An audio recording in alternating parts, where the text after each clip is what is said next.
What's up, people? Welcome to yet another WrestleMania week special edition of your Wrestle Update. We're doing it big. We promise you we'd be back. We promise you we'd be back very quickly. We promise you we would not make you wait even more than a day to get us back. And we will live up to that promise. Yet again, this is a very special day. So much stuff going on in wrestling right now all over the world, but everything's all centered around Las Vegas, Nevada.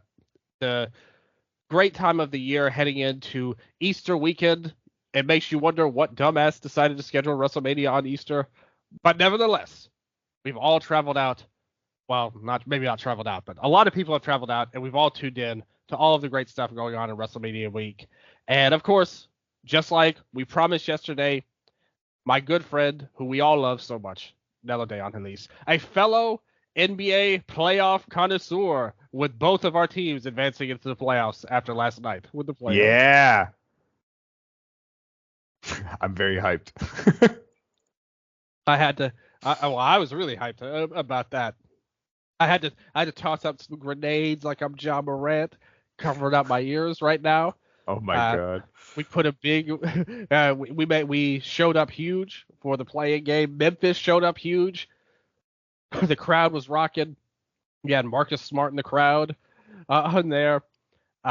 Triple J bought a bunch of tickets to fans. It was crazy. Cannot wait for the NBA playoffs, and we are going to make it, even though things got a little rocky there at the end of the season for both the Heat and the Grizzlies. Some trades, some coach firings that we've had. You've said to me privately that you also will continue to support Jimmy Butler and all of his forays in the league. So you've got two teams right now in a lot of ways. Yeah, I've got the Warriors in the West, Heat in the East. We're cooking. We're going to be doing well. It's going to be a great finals between the Grizzlies and the Heat. I'm very excited. As I understand it, all of the NBA's top prognosticators believe that. I would say, I've seen that prediction floated around a lot lately. I think that's the favorite, but definitely look forward to that. But today, we're going to talk about a bunch of wrestling, but right now we're going to focus singularly on the Joey Janela's Spring Break number 9. Like I told you right before we started the show, I cannot believe there's been 9 of these. But so much has happened over the years in the life of Joey Janela. Think about it, man. When he started these and we started to have these Spring Break shows, AEW didn't even exist yet. Like that, he had a whole run in AEW in between these Spring Break shows and what he's doing now. And now the collective continues to really do everything big. We talked about Bloodsport on the last episode. It was well received. I mean, that was a show that had a lot of people talking about it for sure. I think we were. I really think we actually did some of the best coverage actually of that show, if you look at it and what it meant to us and the style itself. This, in its own way, is a completely different style, still under the the brand of the collective overall. What was your feelings heading into this Spring Break? Because we kind of talked about it going forward on the last episode. The whole week I was really down on things until Bloodsport. After that show happened, I really felt like, okay, we're at WrestleMania time. Like, it felt like the first time I felt that way, even after the shows we talked about otherwise. But with that said, after the good vibes, after our show we did, my vibe really picked up as well, just me and you. That's a personal level, of course, but I was feeling really good heading into all of this. Where were you at with Spring Break? Were you hyped for this show, or were you kind of like, man, I wish it was like, Spring Break 2, where, we had Janela and Great Sasuke in their legendary match? I was so ready. I took the biggest edible I've ever taken. I was in a voice chat with the friends. It was remarkable. Spring Break is my WrestleMania. And the card this year was actually wildly impressive on paper. Like, compared to last year, which just I thought was one of the worst ones. Like, I mean, I'll go ahead and say it now. I thought Yeah. this was the best Spring Break since Spring Break 3, which has a very special place in my heart. Takeda Lloyd, especially. Um, but yeah, I was like really, really hyped for this show, more than I am for WrestleMania today. Like when the show kicked off, I had like, just very, I don't know, just like that special feeling you get from when you are going into that special kind of show. Because I really had no fucking clue what I was going to see. Like, this is the buffet of the weekend. Yeah. That's a good point. I think when you look at Spring Break, like its calling card is that it's this weird show. It's not meant to be a show for one particular type of fan. It's supposed to be a crazy show. If you remember all the way back to the very first Spring Break, we talked about it. Janela faced Marty Jannetty, but that show also had Leo Rush and Keith Lee on it. That show also had Matt Riddle in the main event versus Dan Severn. I talked about Spring Break 2 as my favorite one. Spring Break 2 is also like that might be the best one. Pentagon, Nick Gage, PCO, Walter. Yeah, that's what everyone Jesus remembers. Christ. Everyone's favorite match to remember, David Starr versus Mike Quackenbush. Okay, now I want to say one thing. I hated that match at the time. Okay, a lot of people praised that stuff before, but I was not one of them. I didn't like that even then. So to be fair, So funny. I was more into the Alabama Doink appearance in the clusterfuck back then, which it showed the growth of this thing because the clusterfuck is now its own show on here as well. So you get to do a lot of different stuff there. But yeah, like you said, Spring Break 3 that had Takeda and Jimmy Lloyd. You had Taka Michinoku and Orange Cassidy on there. I think the match everyone looks at very fondly is the Invisible Man versus Invisible Stan match, which that was a legendary match at the time. And then on that end, you got a lot going on. So many over the years. I don't want to get into all of them, but I will say this. If you compare it to last year's, I really think the last couple, the last two or three, and you obviously had the pandemic, which may have changed some bookings and things like that. But I would say the last couple have not lived up to the earlier goings. And I mean, it's natural. You're not going to expect things to last forever. And last year I thought was definitely the worst. I mean, Jesus, Blake Christian in the main event, that wasn't even a goofy match, if he brought back some weird ass legend or something like that, you could have done a million guys that I would have preferred over that. But regardless, I definitely was more interested in this show than last year's. But all in all, back at the Pearl Theater, the home of the collective shows, we talked about it last night with the Bloodsport. We start off with Emil J. He talks mad shit to start the show. And they basically set this up as this was supposed to be a tag title match where it was supposed to be Alec Price and Cole Radrick. And they built up this mystery, who will the mystery partner be overall? And the champs came out first. Violence is Forever. We're kind of being cocky heels. Price ran out. And I have to say, if you look at this, try to think about it logically, this was so dumb. I hated this. Yeah, exactly. This was so stupid. Why did this happen this way? We knew Radrick was out. It wasn't some big secret going in here. And you did this whole deal just to have Radrick come out. And he came out, and then he introduced his real partner, Jordan Oliver, who's made his return. And they have a really quick match. Price hit the insane UFO DDT. Jordan, he fired up, and they ended up basically both covering Dominic Garrini. It was a really quick match, but just the angle of it was really dumb overall. It's got a 4.82 rating on Cage Match. I think a lot of people agree with us, but you say your piece on this one. Yeah, I mean, the match existed, to basically just serve as a platform for a Jordan Oliver return. there was so much bad blood in this. This was supposed to be like a grudge match. The structure was so off. Like, why wouldn't Jordan come out with Alec Price? Why did Jordan Yeah. wait until Alec Price had to just, get his ass whooped for 5 minutes? Jordan comes in and then they win like within a minute and a half. Like, it really, like, this is the kind of send off you give a tag team when they're switching territories. It feels like there was nothing impressive really about like the match or the win. It just felt very fluffed up for this Jordan Oliver return. And I can't say that I was necessarily thrilled with that as like the surprise partner. Jordan's definitely a staple of GCW, but last time we saw him, he was in a tag team with Nick Wayne and had just finished his tag title run pretty much. And he Yeah. was like JCW world champion. And it felt like he had really sort of hit the next level as a single star. And now he's kind of right back to where he was again. Yeah, even lower, because I think the East West Express had like such a cachet, and Nick was like, he was very young, of course, but he was by far a huge prospect.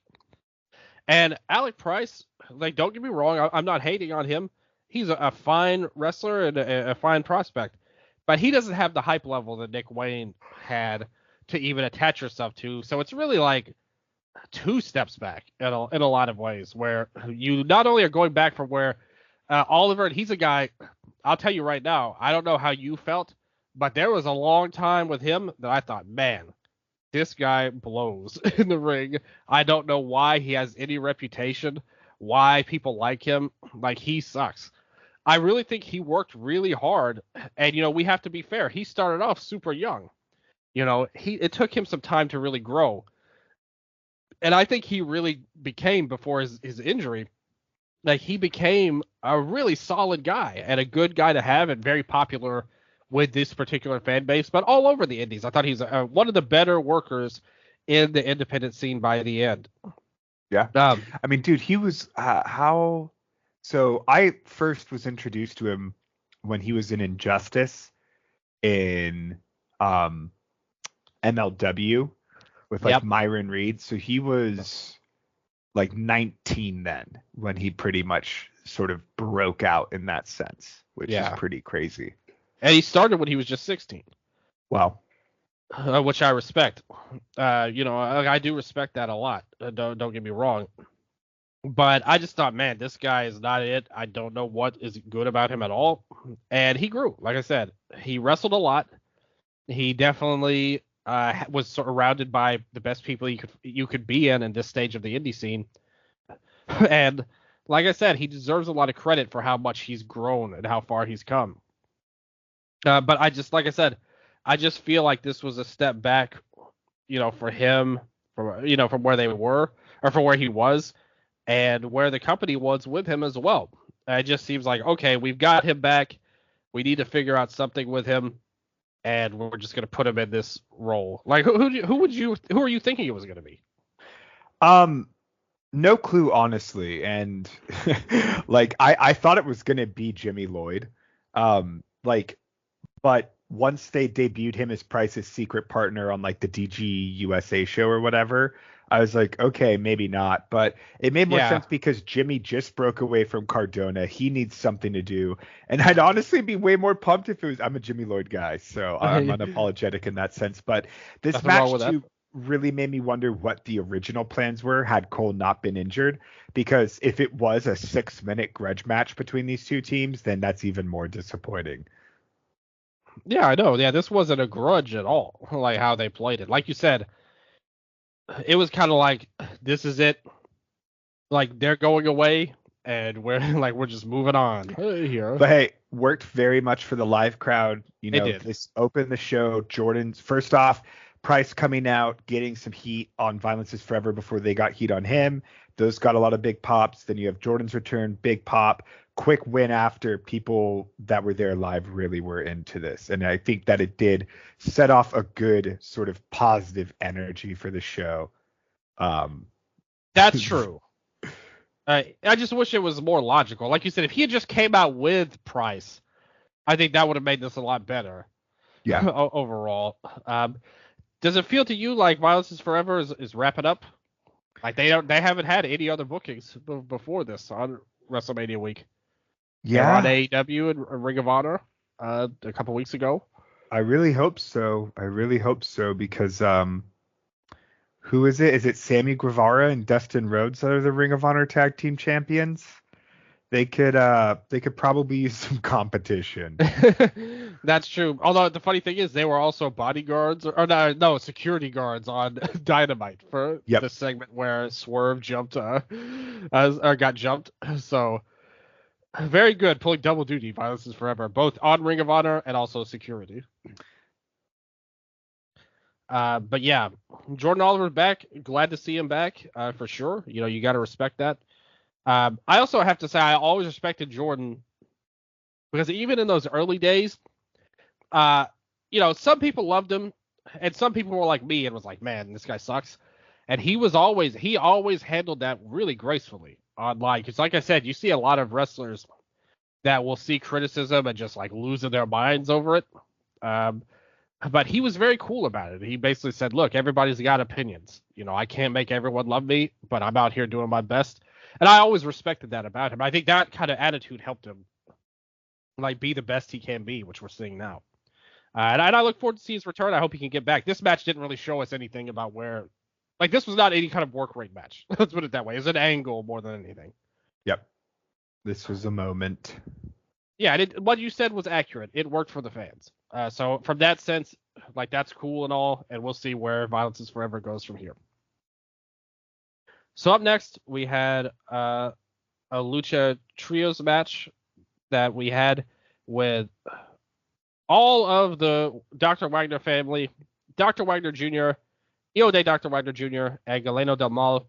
They took on the Desperados, Arez, Gringo Loco, and Jack Cartwheel. So now WWE ID once again gets a big look at the new prospect, Dr. Wagner Jr. Here. We're going to see what he's got, you know, what they see in him. A young prospect at 59 years old. Do you think he's on his way to the Fed after this performance here? Junior or junior? Not Junior. He's no good. It's obvious that the Fed wants Junior, like the dad. No, dude, are you kidding? You think so? No way. No, I'm just okay. I was like, what? That would be a legendary bag securing though if he got signed by WWE right now. Yeah, that would be hilarious to be honest. But yeah, so that you know, Cartwheel's already in the ID program. I'm sure this has nothing to do with that, but whatever. I did like how like Dad came in and they had a little segment with Gringo Loco, and it was like the most basic segment ever. The crowd stood up and they were like Lucha Libre, and I was just like, oh come on, like that was really funny. The expectations are low. Yeah, I was like, are you guys for real with this? You did see some big stuff though. We got to see Galeno Del Mal do his dive. That got a big deal there. Wagner brought in a trash can to throw at Rez, and Galeno came in. They all stood up for the big three amigos spot. Galeno did a frog splash to get more crowd heat there. You got to understand something. If you're not familiar with Dr. Wagner Jr., he is one of the true workers of Lucha Libre. He's so sick. He's amazing. And he taught his sons well. Like, they went for every easy pop they could find here. Both of them did. Dude, when Junior gave Junior a kiss, that was beautiful. That was one of the biggest pops in the match. And then Gringo gave Ares a kiss too. That was a lot of fun. I think you're really touching on it. This match was all vibes and charisma. Yeah, it was. I mean, they did do some dives. Like I said, Galeno did his stuff. You had a Rez. He did his 1 foot moonsault that he's good at. And it all came down to Iho hitting a big powerbomb on Jack and then locked in La Magistral for the win. So ID losers, you know, all the criticism of Bloodsport with the WWE guys going over. Here, Eho and the Dr. Wagner family refused to allow such a thing to happen. Their egos are even bigger than WWE's, and they got the win here. But like you said, this was a vibes match overall. It wasn't meant to be a great match. The fans are really welcoming of the Wagner family. The Rudos were good in their role. Like they did fine. I thought it was good. Like it was a good little match. This is like a 6 out of 10, 3-star type of match.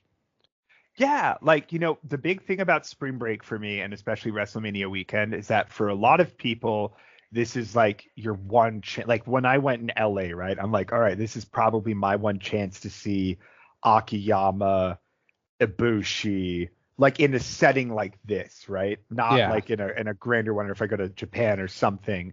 And I think that if this was your one chance to see the Wagner family, they really showed up and put on a very fun show. Was it like this work rate masterpiece? No. In terms of it being like a spot fest or anything, but Los Desperados are like the reliable GCW trio. So I was happy to see them get this platform as well, because I think it's important to like Spring Break should be like the reward for your GCW roster to like bring in just these unreal talents for them to pair with, right? Yeah. Like that's very much what it has been historically. And yeah, I don't know. I thought this was fun. I would, just to go back to the previous match, I would honestly go 1.5 stars. I'd go 3 out of 10 on the tag match. On Yeah. this one, I would go 3.25. I thought it was fun. The wrestling when they wrestled was good. And yeah, like I said, I thought that if you came to see the Wagner family, I think you got your money's worth. I'm gonna shout out one of the inmates here. Kujin-san won. He said 9 cartwheels in total, of which 4 were from Cartwheel, which is very funny. Good trios match, but in my opinion, went 7 minutes too long. I get the Wagner family and Los Desperados are great factions and obviously have good chemistry, but this was usual antics that didn't need to be for 20 minutes. Overall, solid match that was lengthy. 6 out of 10. All that's fair. Crazy. Didn't realize it was that long, honestly. Like now that I'm looking at Cage Match and see it was 17 minutes, that surprises me because it felt like 10 to me. Do you think that it would have been better with more jack cartwheels? It's like cartwheels are like cowbell. You always need more. I need more cowbell. Well, it definitely was a cartwheel field match, and it was a vibes match, like you said, overall. So then we went to Megan Bayne taking on Bozilla. This was my main event of the show, my most anticipated match. If you're not familiar with my work on the Eastern Lariat, whenever we talk about Marigold, anybody who listens knows that I'm a huge Bozilla fan. I think she's been awesome and one of the highlights of a company that took me a while to warm up to be honest. So I liked Megan Bayne's run in both Stardom and AEW, but I was really looking forward to this match to see Bozilla in America. I was super hyped for it, and I have to say, I thought this totally delivered in my opinion. I thought that they ended up having a big stare down, and even with Megan Bayne in the ring, Bozilla still was taller than her and bigger. I love that. You got to see the rare match where Megan was the smaller person. I thought that was awesome. They ended up doing like a very traditional giant spot where they just like ran into each other with the shoulder blocks, and then suddenly Bozilla just knocked her off the apron, and that was good. Bane, we got to see Lucha Megan here, Lucha Megasis, in fact, with the Tope Suicida at one point. Bozilla hit a Samoan driver at one point. She had that like Jericho 1-foot pin cover on there, going in there. And also of note, so Dave Prazak was the main commentator for this show. He was paired with Jordan Castle for most of it, but Veda Scott came in for the women's matches in the main event as well. So Veda was on commentary here. She was doing that. And they were going on. The crowd, there was like a weird, like, like skip in time like on the screen or whatever, where like a commercial, like a hype video played or something. But I think it was an accident. The crowd kind of booed it overall. Like somebody hit the wrong button, I think, backstage. And so then they got back to the match. Mozilla just started to throw all these power bombs out, and I thought this part was like awesome. That was so good. Um, and then Bane ended up hitting Fate's Descent and then a Tombstone for the win. Uh, I don't know why she followed up with the Tombstone, but this match was great. It was two like badass powerhouse beasts, and they collided, and it ruled. I had a ton of fun watching this. What did you think? You remember like 2016, 17 when there was like this resurgence of like a Haas division kind of thing in the indies with your Keith Lee, Dijak, Cobb, Yeah, fucking, I mean, Elgin, Cage, it feels like we're getting that with the women now between Statlander, Willow, Bozilla, Bane, even throwing a Camille there if she ever wrestles again. But I'm so into it. This, like, to me is still a sort of special new type of match that we're being blessed with because it's not something that you get super often with the women or these Haas bouts. So when it's like you got these big Japan shoulder checks and just trio power bomb sequences, like so fucking into it. This was one of my favorite matches on the show. I'd give this one a 4. Go full 8 skis. hell yeah, totally agree. 8 out of 10 match. It's got a 7.25 from the inmates, but they deserve all of the love they can get, and very good work. I totally agree with your point on the like Haas women that's coming up now. I love all of those wrestlers you named, and I hope we see more of them at the end of the day. So we moved on, and we got a hype video for one called Manders, and they were going on and on about him in WXW, pretty much, and talking about how great his run was there. Uh, deservingly so. He won the tournament, the 16 carat. He won the title afterwards over Axel Tischer. So he actually defended the WXW belt on the DDT show. I think that was earlier in the day as well. Yeah, against Yuki Onaya, who's actually a pretty good match. I go like 3.25 on it. It's fun if you like Haas stuff. Yeah, that's kind of what I would expect. I'm not a huge fan of Naya. Manders is one of the better indie guys, in my opinion. And I was excited to see how he would work with Zach because I thought it was like a style battle, so to speak. Yeah. I feel it was weird though because if you notice, Manders didn't have the WXW belt when he came out, even after that hype video. I'm going in there. And I have to say, I thought that it was solid, but disappointing considering what we thought it would be. It just feels like every time I've seen Zach and like ever since he lost the IWGP belt, it feels like he's kind of checked out. To be honest, like his matches never reach where I feel like they should. I mean, we talked about it, even the Gresham match. Like it was good, but it wasn't what it should have been overall, or like what we thought it could be. And I thought this one wasn't anywhere close to what it could be. Like it was good. They went 8 minutes and got out. Like pretty much. It's got a 5.61 rating, so I know I'm not alone. Oh my God, it makes me so happy when we get to disagree because it's not often. I totally have been enjoying Zach's post IWGP Championship run. I got to see him versus Manser live in Phoenix. They went like 24 minutes. Zach has been, I think, doing like a Davey Richards style like indie run right now in terms of just working with talents. And I think what this suffered from more than anything was a 7-minute match time because it's, if anyone can do a sub 15-minute great match, actually, it's Zach. But I feel like this still needed a few more minutes to hit another level. And I feel like they just did not have the time. But that said, like this probably was the weakest Zach match I've seen this weekend so far. Even like the WrestleCon one. But or no, this was better than that. But I definitely like. Here's the thing, like all the matches on paper for this show like sounded really good, but at the end of the day, certain matches got a lot more time than other matches, and I think that the matches that got more time are the better matches on the show. Yeah, and I think that maybe this one could have reached its potential. Because too, like, and I'll add this, like, when Yeah. you have two people like this who are facing off for the first time, you don't want it to be short, right? Like, you want something exceptional. You want it to be like an explosion, but not all of them can be that.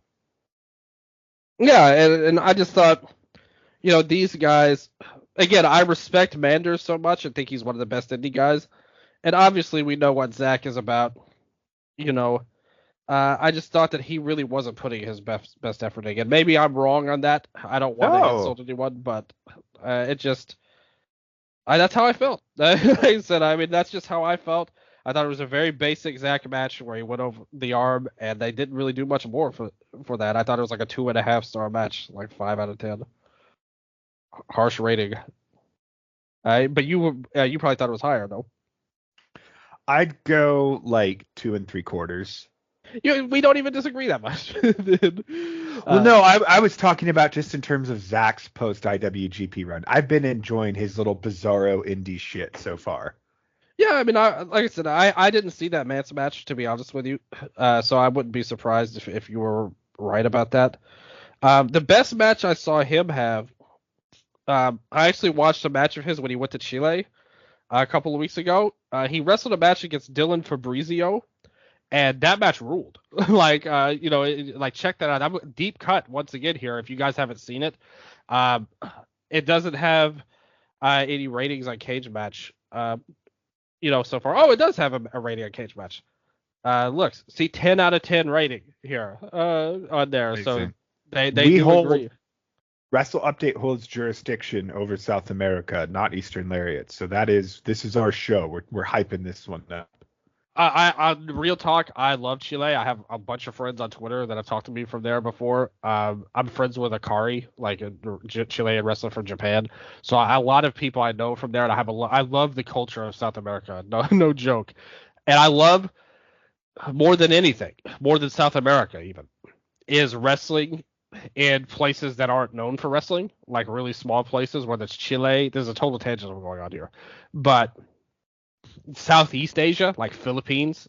Like I was gonna wrestle there, like not that not long ago now, but like in Philippines, Singapore has a thriving fan scene. The Yep. thing about places like that, and Malaysia is another great place. The thing about that is places like there, Chile, even Central America. Costa Rica has some shows now and then where luchadors will go down or somebody will travel there or something like that. The amount of fans are kind of small. They're not kind of, they're small. But the passion level is so high. And I think that really got Zach to bring his best in that Chile match that they had. And I mean, I didn't know Dylan Fabrizio from Adam before I saw that match. But he did a very good job in there. And I thought he was like a really effective hometown hero type of babyface against Zach, and I would have never expected it looking at him, to be honest. Is it like the same kind of? Because this sounds like A Kid versus Zach from what was it, White Wolf Wrestling, when it was like, oh, there's this little random kid in Spain that's like a technical prodigy, and Zach went there and wrestled him. Well, he's it's somewhat a good comparison for sure. Like I said, he doesn't look impressive physique wise on here, but I will say that he's listed at 381 pounds on Cage Match, which is not true. Like look, that's far too heavy. That might be double his weight, to be honest. But he was a really good wrestler against Zach. Like you said, if people give that a chance, I think this guy could, if he could get something out of that, like he could be something. I was really impressed. Not to mention that he has my name. And I have used Fabrizio as a fake name as well, but only as a first name. So big fan of the name, big fan of the wrestler as well. And Zach really gave it his all. Check that out from Santiago, Chile, March 30th. So give that a look. But yeah, back to Spring Break after that random tangent. You come in and they play the hype video commercial deal from that interrupted the match earlier. Veda out, Jordan Castle back in on commentary, and they bring up all of the history between Fuego del Sol, who, by the way, also had a match with Zack Sabre Jr. On there. That got good reviews. I haven't seen it yet, but it did get talked well about on the GCW circuit. So Fuego del Sol versus Atticus Cogar in a Luchas de Apuestas match. Mask versus career. Fuego's entrance, it was like the John Cena from WrestleMania 24 entrance, where it was all Fuego del Sol. So like a bunch of guys came out in his mask, and he just walked the room to the ring. They immediately started brawling. I thought this was an awesome spot. They got off right away. Even if you knew nothing about their feud or had never seen them, they emphasized how much this meant, like right away. Fuego ended up blasting him with a chair. Cogar ended up pulling out some scissors, and he blasted Fuego with them. This was all like in the first 5 minutes of the match, by the way. the scissor shot happened right away. Cogar knocked him out with a trash can lid. Fuego did his big double stomp in the corner. Then we got Otis Cogar coming in there, and then Fuego had his own backup in Sam Stackhouse. He came in much more like the false Dylan Fabrizio weight that they had here. Sam ended up trying to do a dive. It looked horrible, but it was also awesome at the same time. Here, Atticus blasted him with a chair in the head, like headshot here. And they ended up, Fuego ended up firing up.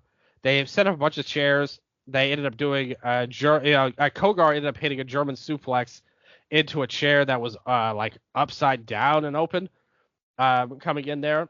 So that was crazy. We got the skewers. I knew you popped for that, coming in there. And Cogar hit the brain hemorrhages, was one of my old finishing moves. I called it the Oath Keeper back when I did it, but that's his move as well. I want to shout myself out there. I'd only got a near fall, though, so that makes you wonder if he did it truly correctly. It should have won the match. But nonetheless, they end up coming in there. Fuego hit this wild springboard into a DDT. The crowd went nuts for this. Stackhouse ended up hitting a moonsault on the Otis Cogar. That looked a lot better than the dive. Fuego ended up flying, did the 630 splash into a door on the floor. It was wild. Fuego got the skewers into Atticus for the big payback from earlier. And then Atticus ended up hitting a taser at one point. Then the brain hemorrhage onto the lid and got the win. Man, I thought, to me, this was my favorite match on the show. I don't know how you felt, but I thought it was perfect for what they wanted to accomplish. It's the highest rated match on Cage Match, but I thought for everything they wanted from literally the jump of the match, they showed us right away what this match was meant to be, and they performed it very well all throughout. It was a little ridiculous with the outside guys. It turned into like a tornado tag almost, but I thought the fire of it, the crazy spots, this was when you bring out this stuff, in my opinion, and I thought it worked really well. I thought it was a really strong match. What did you think? What I loved about the outside inclusion was the sequence, and if you just mentioned it, my apologies, but when Atticus yells at Fuego, every time you kick out, Sam is going to get fucked up. And Otis is literally on the outside. He has Sam on all fours. And every time Atticus or Fuego kicks out, he just bodies Sam with that steel chair. Yeah. And I thought that was a really, really impactful element in the match, because you would have the camera on Fuego and you'd see him kick out, and then you'd hear the smack of the chair on Sam. Yeah, that was great. You're right about that. You have the even more complicated emotions of Fuego after that as well, of okay, now when I kick out, I'm hurting my friend, in addition to just shaving off more time off his own career, right? This is a brutal match. And going in, I think everyone was pretty much saying, okay, whoever loses is going to NXT. Fuego takes off his boots after, though, and leaves them in the ring, insinuating a full-on retirement. But I still think that he's retiring this character of Fuego. Yeah, me Once too. he unmasked, everyone in the group chat just went, "Oh, he's handsome. He is a handsome man." He is. Like, you're right. Like, the group chat was right on that end. So I think that, if he is going to NXT, they probably just didn't want him masked. And, he's probably starting a brand new character. So I'm hoping that he's sort of, saying farewell to Fuego versus wrestling as a whole, because I think this dude, like, when he hit the indies after AEW and started being on all the GCW stuff, I wasn't super stoked. I was like, okay, like I really wasn't a big fan of this guy on Dark and stuff, but not only did he become a great, in-ring wrestler, but he really became a hell of a promo and character as well with this Atticus feud. I think this was some of the best work by both guys in terms of just career work. After, we talked about Hammerstein, and I think we talked about the best match being, if I'm not mistaken, Atticus versus Megan Bayne, right? Yeah. And this kid, Atticus Cogar's got something to him, man.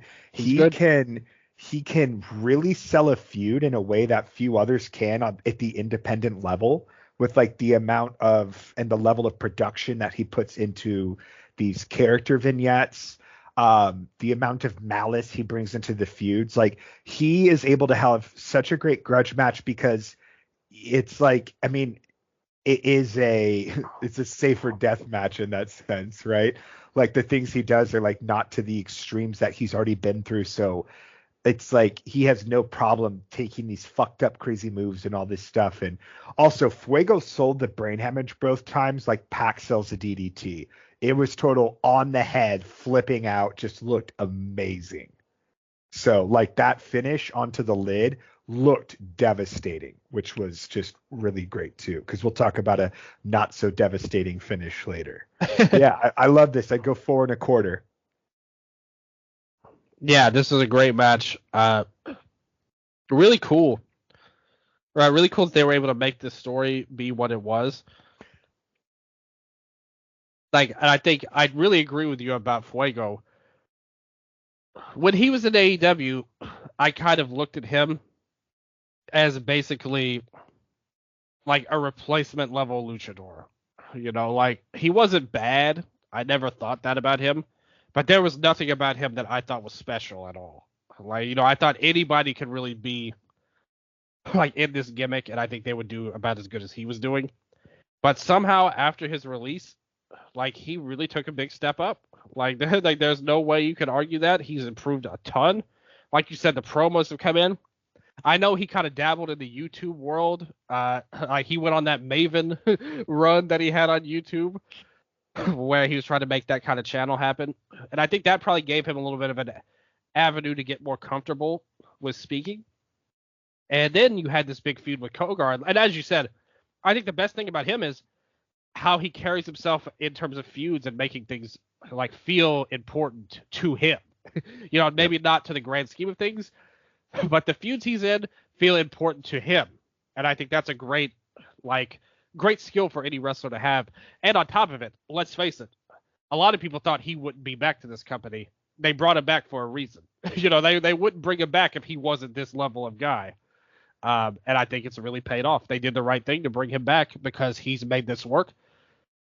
And this is probably going to be one of the more talked about matches, all in all, on the WrestleMania weekend, I would say. So, you got to give it up to both of these guys for this. And if Fuego's going to NXT, I think what a great way to go out. Like, honestly, like, you start off as a masked wrestler, you finally get the call up, and you end your indie run by unmasking and starting a completely new character. I think that's really good for him, and I'm rooting for him to do some big things wherever he goes. So he did put on Twitter a statement where, first of all, he did talk about how many people compliments his looks going in there. He said, "It's funny so many people are complimenting my looks because I really had a glow up in the last year." So he said that really only had a glow up in the last year. He mentioned that he's a proud Moa Choctaw Native American, so a big shout out for that representation there. And it feels like he's going a new path with his career. And I definitely agree with you. I don't think this time is to retire for him, but I look forward to seeing his future as well as Kogar. Again, I think he's got a great future ahead of him. Obviously, in a weird way, he's far from a conventional style of wrestler, but for some reason, like he just makes stuff work, man. Really good stuff. Here, great match. I agree with you. 8 out of 10. I would go 4.25 at it. I might even go 9 on cage match. Cage match, I'd go 9. Yeah. Yeah. Good stuff there. And I thought it was like the tease with him taking the boots off was really good. Like because then they had Stackhouse being like, "Hey man, don't do it. like I don't want you going out like this." Yep. So they did a great job of that. I also, one of my favorite moments is right when Fuego unmasks, Atticus grabs it, and like half the audience is feeling Fuego, who is devastated, who's just shown his face for the first time, and the other half starts going fucking mental with Atticus, who raises the mask in the air like it's the severed head of the person he just killed. And I was just like, God, this is a great moment, So this was definitely, like you said, this is the highlight of the show. This could have been the main event, honestly. Yeah. Well, I wish it was, to be honest. But we'll talk about that later. But first, speaking of bad finishes, let's talk about Minoru Suzuki and Matt Tremont. They come in. They ended up. This is all just a brawl, like pretty much. There's not really much analysis to have, pretty much. Like they brawled out. Suzuki did some stuff with busting open Tremont. Where he punched at it, the cut that he had. Got some more blood coming in there. Suzuki hit the ref with a Gotch-style power driver. A bunch of refs came out. They brawled to the back, and the crowd booed all this because of how much it sucked. So, do you disagree with the fans?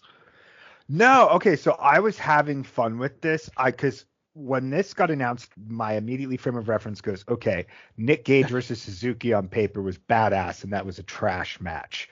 I thought you were going to say, well, it can't be worse than Butterbean. No. Okay, Butterbean is the frame of reference for trash this weekend. So yes, you can't get lower than Butterbean and Suzuki. No. So Suzuki, 100%, this match was much better than the Butterbean match. And I was having fun. I don't know why they did the no contest. I don't know if it's because they didn't want to have their ultra violent champion lose, but in my head, I was like, this almost makes sense to do like a GCW ultra violent champion versus DDT Universal Championship match on the show today. That's happening. That's TJPW versus GCW versus DDT. So I thought, okay, maybe this was a teaser for like the main event of that show or whatever. I thought that would be cool, but it looks like I was completely wrong there, and they're not going to do that. So that's unfortunate. But I'm unapologetic in the sense of I love Tremont. I was happy to see him brawl with Suzuki. I thought that this was a fun brawl until it ended. And again, like the no contest, it's just, that's going to dissatisfy your audience in a big way. And I don't know. I feel like if you know that it's going to be a letdown, then you got to think of a better answer. And it's wrestling. You can do whatever the fuck you want. Yeah, that's true. I mean, you're right about that. And also, like, I'll say I've really enjoyed Suzuki's weekend, including Butterbean. He has had the craziest weekend. He had a great match with Yoshihiko, where Yoshihiko literally got busted open, and Suzuki played the character role so well, where he was like fucking with Yoshihiko, slapping them in the face, doing all these things, and then he's like not taking them seriously at all. And then all of a sudden, Yoshihiko gets a 2 count on Suzuki, and he's looking at the doll like, what just happened? Like, is this thing alive? Like, what is going on here? And he got so into it. I loved it. So I've been enjoying the good, the bad, and the ugly of Minoru Suzuki this weekend. I think it's definitely been an interesting ride for Suzuki going in there. I bet that match was good. I will try to watch that full show later, the DDT show. But I will admit, my main event of the DDT show is unquestionably Santana Jackson versus Antonio Honda. Oh my God. Well, you get story time with Antonio Honda, so get excited. I don't care about that. I care about Santana. He is the MVP of indie wrestling, in my opinion. So I can't wait to see him in a DDT comedy match. But yeah, like you said, the finish was going to piss off the fans. It's got a 5.38 rating. I go about 2 stars here. I didn't hate it, but it wasn't. I will forget about this very shortly after we finish the show, I'm sure. I go Overall. 2.5, so very close to the inmates. I would agree with the inmates here. Yeah, good stuff. Up next, we had one thing I also didn't like, another situation where Suzuki, no belt here. You brought up the Universal title. Man, you're champions. You and Manders, bring your freaking belts out. Show some respect for the lineage of the amazing Universal DDT title, in my opinion. But we did see respect for the JCW title, at least, because we got Juggalo Championship Wrestling, Masha Slamovich defending her title against Suzu Suzuki, of all people. So how much of Suzu have you been watching recently? Are you like a regular Stardom viewer? Suzu Suzuki is one of my favorite wrestlers in the world. I thought her match with Saya is one of my favorites this year. She's still crushing it. She's still crushing it. What about the fact that Meltzer gave the semi-main event 5 stars on that show, the Suzu and Saya match? There was a 6-woman tag. Oh yeah, the artist is yeah. That was so random. Yeah, it was totally weird. He's like Atsumi is his Osprey, I think, is what's happening. Well, there's nothing wrong with giving Azumi great star ratings. I'm not going to argue that. But I definitely agree with you. Like, the Suzu and Saya match was the better match, for sure. And I brought that up because I think a lot of people, if you haven't seen Suzu recently, she's grown and changed a lot in the last couple of years. She's much more of a power style wrestler now that would match up with Masha. In her other, she's been a deathmatch type of wrestler before. Don't get me wrong. So she's done crazy stuff in her career, but she's really grown into her body and turned into more of a power style wrestler coming in there. And I think she's in line for a big push in Stardom. With her breaking off from Neo Genesis, probably starting her own faction, this weekend was going to be big for her. And Masha Slamovich, I think we all kind of know what she's about at this point. Coming in there, they do some power stuff going on. Suzu ends up winning the shoulder tackle battle that they had. Slamovich ended up tying up Suzu, and then Suzu fought off and hit a spear. She did all of these cool kicks that were going on. Laid out Masha in the head with a big kick, hit a top rope missile drop kick, more kicks coming in there, and then they both kick each other at the same time. Suzu hits a great looking shoot headbutt, then a big German suplex, good near fall. The crowd was starting to bite in on that. Masha ended up hitting her own buzzsaw kick and hit the White Knight driver for the win. I thought that, I have to say, I've been on the inmate side for a lot of the show. I thought this match deserves a better rating than 5.83. I thought it was a really great match that they had for the time they were giving. I thought they worked really hard, and I thought they put a lot into a not necessarily great amount of time. I thought it was really good. They won the crowd over that was dead at the start, and they started to get them to react a little bit by the end. The crowd still could have been a lot better, but I thought that they made them react more than they were at the start. I thought it was a good match. What do you think? I totally agree with you. I don't understand the negativity here for this one. Earlier I talked about matches that had shorter times. I thought this one as well was one of the shorter matches on the show. Also had the unfortunate position of going on after the lackluster Suzuki Tremont finish. So they were coming in probably one of the worst positions on the show, I would say. But like you said, there was no bad in-ring work here. There were no botches. There were no missteps. I thought that they had hit hard. Chemistry. Yes, they hit hard. Masha's had a pretty great weekend. Some people were saying that this was signs of fatigue from both wrestlers for the weekend, but I didn't see that at all. No, I I thought don't this agree with was, that. I caught marvelous per your suggestion. Senka Mania is very real, folks. We The match is ride for so Senka good. here. Now, I also wanted to say that was the most shoot style match more than any Bloodsport match, I think, because of Senka Akatsuki. I would say her trying to fight for the pin was the most amazing struggle. That match and the match that Yep. came after it with Nyla and Sora Ayame were really good. Like, highly recommend those matches for all of them, but especially the Kong and Senka match. Senka is going to be something in this business. I said it on Twitter. That match ruled. But this match was good too. Like, very underrated match. Like you said, I mean, Masha's been wrestling all over the place. Every year it seems like Masha Slamovich gets a million bookings, like on WrestleMania weekend. Suzu's been only on the Stardom shows, but I thought she looked really good here and did a fine job with her kick-based offense. I will say this: the match structure itself was pretty basic. They didn't try and rewrite the books. They just had a hard-hitting kick-based match, and they built up to where they could have some big suplexes and the pile driver at the end.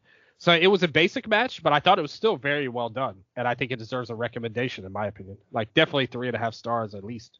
Yeah. Yeah. So I enjoyed that for sure.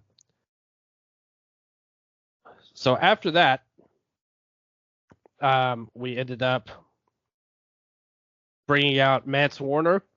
And he's taking on Gabe Kidd, another guy we talked about yesterday in Bloodsport. He's coming in, and Mance comes out selling his match that he had with Sami Callihan the night before in TNA, and he immediately pulls out a screwdriver and runs at Kidd with it, and then Kidd dodged that. He stole the screwdriver from Mance, dropped him with the screwdriver, and immediately, like, we get a huge Muda scale blade job here. And then the commentators, Veda and Prazak, were going on and on. I don't think it was a blade job. He had stitches on his forehead, is what it looked like when he came out. Yeah, that's true. You're probably right. He had already been pre-bladed. Yeah, because I'm pretty, like, dude, Manser's been bleeding in every match I've seen him in this weekend. And yeah, I'm pretty sure that, like, Gabe just popped one of those stitches open with the screwdriver. Well, he bled a lot. Squirting. Like Yuji Nagata and Kensuke Sasaki, this dude was just spurting blood. Well, and that was an all-time great match, to be fair. Nagata and Kensuke. But still, he did them proud. Like you said, there was definitely a spurting blood moment. Like I said, maybe it wasn't an actual blade job, but still the Muda scale got topped here for Mance. And they're going on and on about the blood. Mance ended up bringing all of these chairs into the ring. Then he dropped Kidd with the screwdriver. Did Kidd do a blade job here, or was it legit? I couldn't tell if Kidd was bleeding or if Mance was just bleeding so much onto Kidd that the blood was trickling down Kidd's head. Yeah, that's a good point. Pretty fucking nuts. Yeah. I don't know. I still don't know if Gabe Kidd was bleeding or not. So it may have all been Mance. You're right. Kidd attacked Mance afterwards, started to bite at the cut and the scar on his forehead, get more blood in there. Mance ended up hitting a DDT through the door they had in the corner. Kidd ended up hitting a pile driver through a door they set up like a bridge. And they ended up trading. They had a strike battle, and then Kidd ended up just knocking Mance out and fell on top of him to get the win. What did you think of this finish? So this would have been such a great finish if Gabe Kidd slapped him like Nakajima slaps people. That was the only thing that was missing from this, I thought, was an actual devastating feel to the finish, because I would have loved it if it actually looked devastating. I didn't think he put enough hate into that slap. That was the fucking it could have been a 4, but it was sadly 3 3/4 because of that. I know. And that's the thing, it's a 10 out of 10 idea. But the problem with that is Like it's like a roll of the dice. Like if you hit it perfectly, it immediately elevates the match because it's a cool ass finish. But then if you do it not strong enough, it's a really lame finish actually. That's how this came across, even though the idea of it is fantastic. Yep. Like you said, it's just unfortunate, especially after a match. We've seen the doors, we've seen the chair, we've seen the screwdrivers, we've seen pile drivers. Like we've seen everything. If And I was Mance, I would have kicked out and said, "Hit me again." yeah, Hit me harder this time. and that would have been a very Tokon finish, which a kid obviously desperately tries to enable in his matches here. I want to see the level of violence from Travis Scott that we saw here. That's what I said yesterday. If Kid ever goes to WWE, that's my dream booking, him versus Travis Scott. And if they do that, this slap ain't gonna cut it. We know Travis is a shooter. Like he's gonna bust some eardrums open on you if you don't hit hard enough. So the finish was good. The match was good. They did a lot here, but I do agree the finish could have been a lot better. Still though, 7.50 rating on Cage Match. Basically exactly what you said, 3 3/4. And that's about where I would have it as well. I would say. Just insane amount of blood for Manslaughter. So, that deserves a lot of respect in and of itself. But regardless, good match for sure. Well worth watching. The finish could have elevated it a bit. So then we go to the seniors only scramble. You've got George South, Robert Gibson, Ricky Morton, Damian Says, and Mike Jackson. This is so funny that Damian was in this. I was fucking cracking up. Yeah, hard to believe he's like 60s now, right? AARP heavily involved in this. This is really more of an angle in the match. Kerry Morton, Ricky's son, came out, and he was all like, "What the fuck is this bullshit?" And he was going on about how he's like, "How the hell am I not on this card, but these guys are?" They all beat the hell out of Kerry Morton. They got to show them do some stuff. A funny part was when Mike Jackson tried to do his old school, and then Kerry pulled him down, and that got great heat from the crowd. And they all ended up pinning him in the end. I mean, it was harmless fun, I would say, like a break match before the main event, kind of.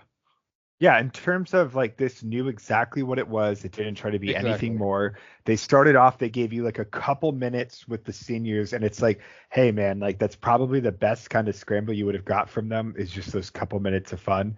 Just like couple sequences right there. And then you get Carrie in because it's like no one necessarily wanted to boo any of the old guys, right? So you give them a really nice foil and Carrie, and shit, this was a lot better than the Kerry Morton segment at Hammerstein. So. Oh, that was awful. Yeah. And I appreciated his efforts on that, but it was awful, no doubt. I will go to another inmate rating. Kujin-san, back again here. He gave it a 4 out of 10. But he said, "Did I just witness a bunch of grandpas wrestle? Yes. Did they mid-match change the stip because the heel talk trash to them? Yes. Did I enjoy the whole thing? Yes. 4 out of 10. He really enjoyed this 4 out of 10 match. No, I mean perfectly. I'd give it 2. So yeah, but it was a fun 2. Like you said, it knew exactly what it was and it accomplished exactly what they wanted. I can't believe somebody gave this a 0. Hater. You're telling me this was worse than Butterbean? Ageist. Come on. Very much so. Very, very disappointing. That's why he doesn't have a review on there. The 0 out of 10 guy. He couldn't explain himself truly. So they came in and they started to take down the ropes to the ring. They brought all this barbed wire stuff out. It took a long time, to be honest. They set up the main event. Joey Janela versus Sabu. No ropes, barbed wire death match, and Sabu's retirement match.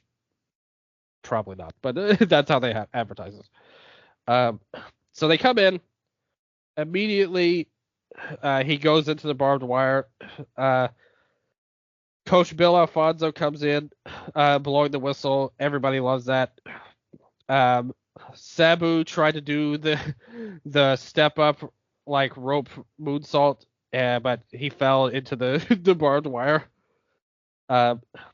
Also, Sabu came in wearing a white suit. Why did he do that? I don't know, but whatever. So he goes in, going to the floor. Sabu's bleeding all over the place. The Kogars come into the ring and they beat the hell out of Bill Alfonso and Janela. Then the lights go out. Enter Sandman hits, and we get the full Sandman experience here. And Veda on commentary was like, "What the fuck year is this we're in?" And Sandman, I thought this was really funny because he was doing his whole Sandman spiel. But meanwhile, they cut to the ring, and while he was in the crowd, Atticus was still beating the shit out of Janela and Bill Alfonso, and the Sandman was not exactly rushing to make a save here. He was just No, I don't even think he knew how to get to the fucking ring. It was hilarious. Like and the crowd like sang along, and they popped for this huge, and Atticus didn't give a fuck. Like, he just wanted to beat the shit out of like the other two, and it was so funny to me to watch this save be how it was. But eventually, he got there, and he used the Singapore cane, quote unquote, on everybody. Sabu finally came in. He pushed Janela into the barbed wire, threw him into this like barbed wire web thing that they had. They eventually got some steel chairs, beat the hell out of everybody. They suddenly stopped and was like, "Hey, bro, this match, man, this is crazy. This is cool, right?" And Sabu's like, "Yeah, man, this is awesome." And then they hug. And then they start to fire up with a strike battle. He he grabs the chair, and Sabu, just like the old days, hits the leg drop with the chair to win the match.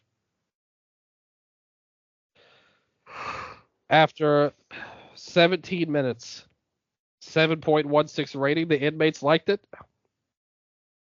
What did you think? I know you wanted to talk about this. I know you've been saving up for this, so what do you have to say for yourself? You know, there's a match, right? There is a historical match that we're talking about where it features an indie vet versus a hardcore legend. The hardcore legend comes out. They're fucking presumably hammered, intoxicated in some format. Oh, yeah. And this just sort of frustrates and infuriates the indie vet visibly as they go into the match. So what happens? The indie vet lays in pretty much as hard as they can in terms of like Joey throwing Sabu out the fucking ring. And we get a legendary spot where they crack their skull open on the floor. I am talking about Samoa Joe versus Necro Butcher.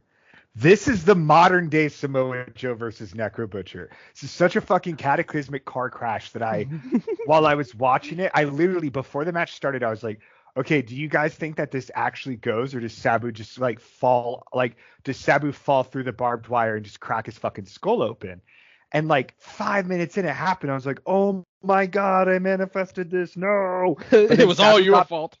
Yeah, but then Sabu got back up. He kept trying to do the handshake spot, which made absolutely no sense. He's never done it before. No, dude. He kept talking to the ring announcer, and the ring announcer was not having it. Joey even said in the post-match promo up until 2 hours ago, he's like, I honestly didn't know if this match was going to happen even when he entered the ring. If I was Joey, the whole time I was like, is Sabu going to hurt Joey? Is Sabu already hurt? Sabu looked like he was leaking from the back of his head. I agree with the inmates. I'd go 7 here. This was kind of a disaster piece. Like, I don't know what else people would have expected, but like if you compare this to a Suzuki Butterbean, you got your fucking money's worth here. Like, you came to see a Sabu no-rope barbed wire match. He legit took 2 of the craziest bumps he's ever taken in his career. Like, he face forward, he face planted the barbed wire Caribbean spider web on the outside. And then dude just straight up took an entire, went through the barbed wire and took the bump on the back of his head on the concrete. Nuts. And yeah, I mean, he pretty much has the mobility of a butterbean. So it's pretty fucking impressive to me that he went out and he did something, man. And if it was for you, then if it was for you. And if not, I completely understand. A lot of conversation is talked about on the inmates right now.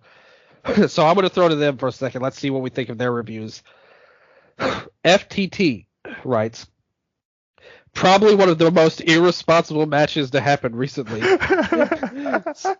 Sabu was clearly under the influence before the match started, took some awful bumps because of that, and at one point seemed like he got concussed after hitting his back of his head on the concrete. Letting this match happen in the first place and then allowing it to keep going even after it was evident Sabu was not right was negligent. I hope Sabu ended up okay, because it's very possible he got seriously injured and could have died doing this match. Dude, and so the fact that the Kogars came out so quick too, Yeah, that tells me that they had a planned contingency. Yeah, I totally agree. Like they were like, hey, if he gets fucked up or if he doesn't wrestle, you need to go out there and have a match with Joey. Like, well, here's another 0 out of 10 rating, this time for Joe Tom. I debated not rating this at all, as it looks like another GCW clusterfuck. That's tomorrow. Where Sabu should not have wrestled and should not have continued after that insane fall through the barbed wire on the floor. What a mess. I wanted to enjoy this while simultaneously fearing Sabu was going to drop dead. This was frustrating to see happen yet again with this company. This is a 60-year-old man competing in a no-rope barbed wire match. I can't even say this is a match. Sandman returning was cool until it just went on and on. No one seemingly could get him to the ring any faster, while the Kogars, Janela, and Sabu awkwardly brawl amongst each other. Janela didn't look too good either. He's fresh off a major injury and didn't help matters. Dud. And finally, our third 0 out of 10 rating in a row here. An irresponsible wreck. The promoter should be ashamed and blacklisted for letting it clearly buzzed out of his mind on every Sunsets Under the Sun work and death match. Beyond their mistreatment of their workers, the match was so poorly built that it led to their main attraction taking unintentional bumps that clearly knocked him out only a few minutes in. They quickly tried to cover for the doctors on the floor by throwing out some random wrestlers out there. They were like main people on the card, to be fair. And a shitty nostalgia pop from the Sandman. But they still decided to go on with the match even knowing how fucked Sabu was. This wasn't the first time this promotion exploited an over-the-hill has-been for irresponsible entertainment. And it obviously won't be the last. Brett can't keep getting away with this. Serious business. A very accurate name here. But not everyone hated this match, Nello. Let's go to some 10 out of 10 ratings. Ariak wrote, one of the greatest disaster piece matches ever. See, disaster piece. There we go. Yeah. It's like the 2025 version of Vampiro's retirement in AAA. Dear God. Complete chaos from start to finish and endlessly entertaining. Sandman showing up just to aura farm for 5 minutes while I check if Sabu is dead was a nice touch. We have rating from AKD. Call it a troll rating. I don't care. It was scary, sad, hilarious, unsafe, and it fucking ruled. I don't know whether to call it a match, but it was definitely the most Sabu way to end his career on. It certainly entertained me when Sabu was 60 years old, dying and cracking his head on concrete, taking a insane bump while fucked up on perks and booze. That's a legend. We don't know that for sure, to be fair. Fat pregnant Sandman came out when Sabu was dying on the floor and the Kogars attacked Janela while Fonzie and the medics tended to Sabu. Fonzie takes a bump. After the run-ins, awkward hugs and Irish whip spots at the barbed wire, similar to what I've seen between drunk couples at the rodeo. What kind of rodeo is this, AKD? Sabu puts Janela away, culminating a long and storied career. What a way to go out. The man certainly doesn't have a big brain, but a bleeding brain. Brains, no brains. Godspeed, you homicidal, genocidal, suicidal, death-defying bastard. Thanks for everything. And one more for Kujin-san. He gave us some great reviews earlier. Let's go out with his 10 out of 10 rating for this. I got to give it up for Sabu. It is insane the things he does with zero caution. There can only be one SHG, and that's Sabu. I truly don't know what else to say. At a point, I thought I just witnessed the end of a man with his head bounced off the concrete. Nice cameos by Bill and Sandman. Really cool to hear the fans sing. P.S. Sandman with the greatest physique ever. LOL. You know what I All think is the most offensive and disgusting thing about this match? what? The fact that Sabu didn't get a live mic at any point. That would have been. I wanted to know what he would have said really badly. That could have been a huge mistake. Haven't this company been canceled enough as it is? When have you ever seen someone retire and they don't give them the mic to talk? Oh my god. They even gave Scott Steiner the mic at the Hall of Fame. Jesus, you're afraid. You're afraid of what's going to happen, Brett. You can't keep getting. This is what Brett can't keep getting away with, is not giving. I love that review. Brett can't keep getting away with this.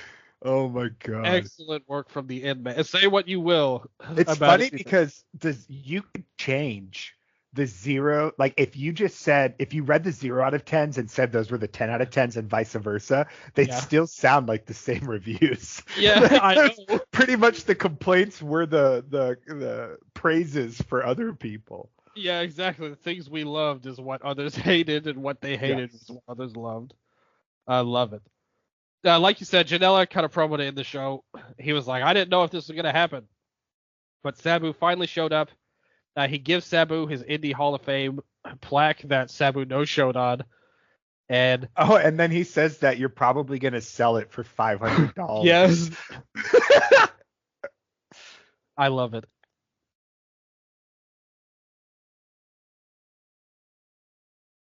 Yeah, this was nuts. This was a really, even with like the stuff that didn't hit super well, which like I would just say is maybe like Zack Sabre Jr., Manders, and Tremont Suzuki.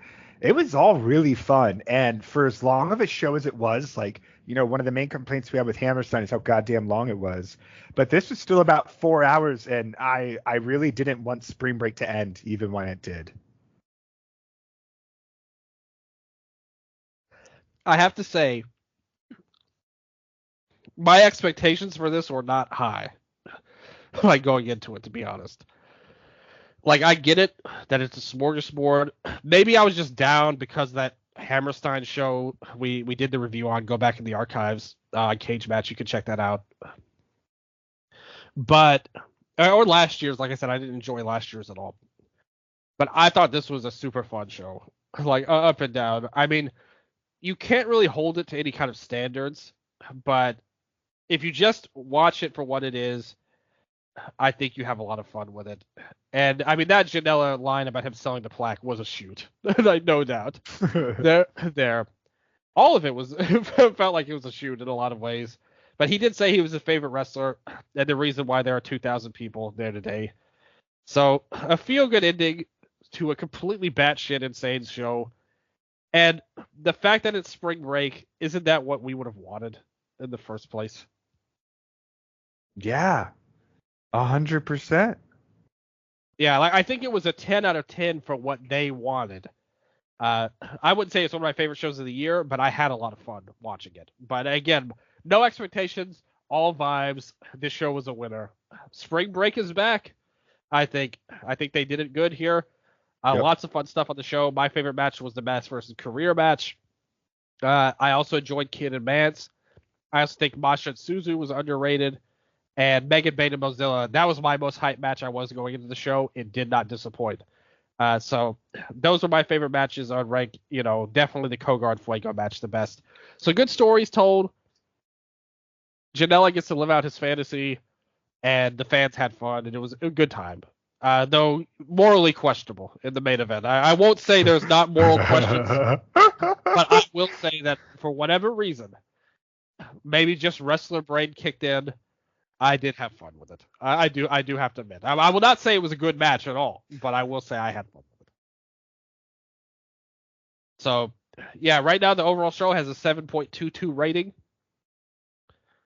That seems about fair to me, to be honest. I'd have it as, like, again, 7 and 8 as a show, like a 10 on vibes. Yeah, I'd go 8 on this one. Like I said, it's just probably my third favorite. I go 2, 3, and 9. Hell yeah. So, with that said, we're going to shut it down for now. Spring Break, what a show. Janela, you crazy bastard. You're at it again. I can't even say I'm really a big fan of yours, but the show is a lot of fun overall. So, with that said, we got plenty more stuff coming. This weekend is not done yet.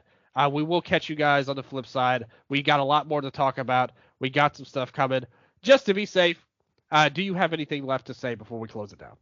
Nope. Thank you as always. It was a blast. Spring Break.